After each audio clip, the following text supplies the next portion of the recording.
ಇವತ್ತು ರಾಜ್ಯಶಾಸ್ತ್ರ ವಿಭಾಗದಿಂದ ನಡೀತಕ್ಕಂಥ ಒಂದು ಪ್ರೋಗ್ರಾಮ್ ನಮ್ಮ ಸಂವಿಧಾನ ನಮ್ಮ ಹೆಮ್ಮೆ ಈ ಒಂದು ಟಾಪಿಕ್ಕಿನ ಮೇಲೆ ನಾನು ಇವತ್ತು ಸಂಧಾನ ಮಾಡಿದ್ದೇನೆ. ಈ ಸಂವಿಧಾನ ಏನಂದ್ರೆ ನಮ್ಮ ರಾಜ್ಯಶಾಸ್ತ್ರ ಅಧ್ಯಯನ ಮಾಡಬೇಕಾದ್ರೆ ಸಂವಿಧಾನ ಬಹಳ ಮುಖ್ಯ ಆಗುತ್ತೆ. ಈಗ ಸಂವಿಧಾನ ಇರ್ಲಾರ್ದ ನಾವು ರಾಜ್ಯಶಾಸ್ತ್ರ ಅಧ್ಯಯನ ಮಾಡೋದು ಹೆಂಗಂದ್ರೆ ಮದುಮಗಳು ಇರ್ಲಾರ್ದ ಮದುವೆ ಹೋದಂಗೆ.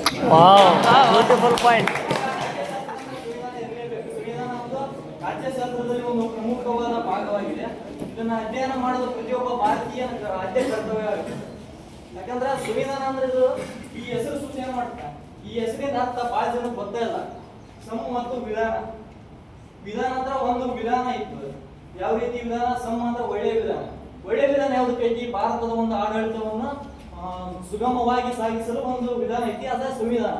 ಆ ಸಂವಿಧಾನದಿಂದ ನಾವು ನಮ್ಮ ದೇಶದ ಆಡಳಿತವನ್ನು ಅಚ್ಚುಕಟ್ಟಾಗಿ ನಿರ್ವಹಣೆ ಮಾಡಬಹುದು. ಈ ಸಂವಿಧಾನವನ್ನು ಅರ್ಥಕೊಳ್ಳೋದ್ರಿಂದ ಬರೀ ಪ್ರತಿಯೊಬ್ಬ ಭಾರತೀಯ ಪ್ರಜೆ ಕೂಡ ತನ್ನದೇ ನಮ್ಮ ಭಾರತ ದೇಶದಲ್ಲಿ ಅವನ ಪಾತ್ರ ಏನು ಅನ್ನುವ ಒಂದು ಪಾತ್ರ ಅವನಿಗೆ ತಿಳಿಬೇಕು. ಅದರಿಂದ ಪ್ರತಿಯೊಬ್ಬರು ಸಂವಿಧಾನವನ್ನು ತಿಳ್ಕೊಳ್ಳೇಬೇಕು.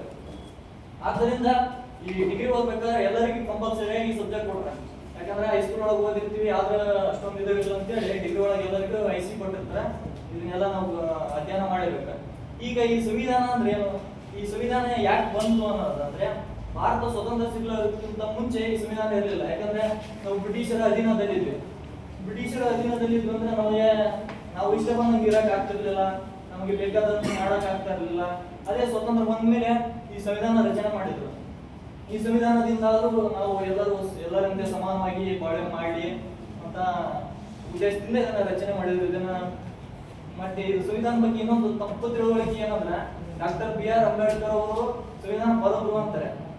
ಅವ್ರಷ್ಟೇ ಬರೆದಿಲ್ಲ, ಅವರು ಇದ್ದಾರೆ, ಅವ್ರ ಜೊತೆ ಬಹಳಷ್ಟು ಜನ ಇದ್ದಾರೆ. ಅವರೆಲ್ಲ ಸೇರ್ಕೊಂಡು ಸಂವಿಧಾನವನ್ನ ಬರೀತಾರೆ. ಆದ್ರೆ ನಾವೇನ್ ತಿಳ್ಕೊಂತೀವಿ? ಸಂವಿಧಾನ ಅಂದ್ರೆ ಡಾಕ್ಟರ್ BR ಅಂಬೇಡ್ಕರ್ ಅಂತ ತಿಳ್ಕೊಂತೀವಿ. ಹೌದು, ಅದರಲ್ಲಿ ಅವರು ಪ್ರಮುಖರು.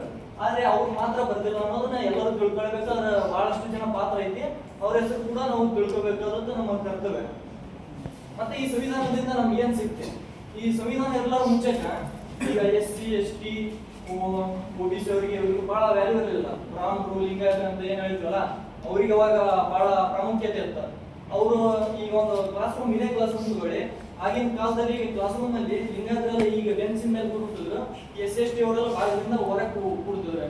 ಯಾಕಂದ್ರೆ ಈ ರೀತಿ ಸಂವಿಧಾನ ಇರಲಿಲ್ಲ, ಯಾರಿಗೂ ಗೊತ್ತಿರಲಿಲ್ಲ ಇದು ಸರಿನೋ ತಪ್ಪು ಅನ್ನೋದು ಯಾರಿಗೂ ಕೂಡ ಗೊತ್ತಿರಲಿಲ್ಲ. ಇದನ್ನ ಪ್ರಶ್ನೆ ಮಾಡೋದು ಅದರ್ತಾ ಇದ್ರು. ಯಾಕಂದ್ರೆ ಅವರಿಗೆ ಅಧಿಕಾರ ಇತ್ತು. ಅದೇ ಸಂವಿಧಾನ ಬಂದಾಗ ಏನಾಯ್ತು?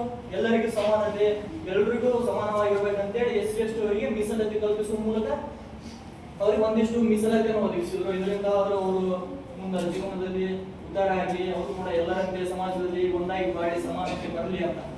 ಆದ್ರೆ ಮೂಲ ಸಂವಿಧಾನದಲ್ಲಿ ಇರ್ತಕ್ಕಂಥ ಮೀಸಲಾತಿ ಕೇವಲ 10 ವರ್ಷಗಳ ಮಾತ್ರ. 10 ವರ್ಷಗಳ ಕಾಲ ಮಾತ್ರ SC ST ಅವರಿಗೆ ಮೀಸಲಾತಿ ಕೊಡಬೇಕು, ತದನಂತರ ತೆಗೆದುಹಾಕಬೇಕು.